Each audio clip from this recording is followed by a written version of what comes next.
Жеке оператор немесе 112 операторына осындай жалған хабарлама келіп түскені жөнінде мана хабарлайды. Сол бойынша мана автоматты түрде мана айтып өткендей Қазақстан Республикасы қылмыстық кодексінің 273 бабына мана қылмыстық іске айналады. Мана Қазақстан Республикасы қылмыстық кодексінің 15 бабында көрсетілген, егер де осындай жалған хабарлама таратқан болатын болса, егер де бұл таратқан хабарлаушы 14 жастан немесе 14 жастан жоғары болатын болса, бұнда бұл мана айтып өткен Қазақстан Республикасы қылмыстық кодексінің 273 бабы, яғни терроризм актісі туралы көрінеу жалған хабарлау деген қылмыстық іспен жазаланады 14 жасқа толатын болса.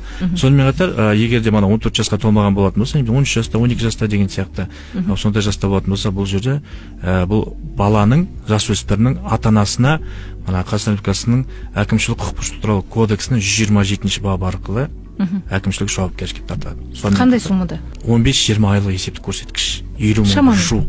Сонымен қатар мана айтып өткенде, мана құқық қорғау органдарының және басқа да органдарының шығынын толықтай көтереді, мойындалады, өтейді. Азан радиосының эфирінде заң және қоғам әлеуметтік құқықтық бағдарламасы. Хабарда Қазақстандағы заңдардың шығуы мен орындалуы, сондай-ақ осы саладағы жаңалықтар мен ақпараттарды тыңдармандарға жеткізіп, адамның құқы мен бостандығына қатысты маманның кеңесі айтылады.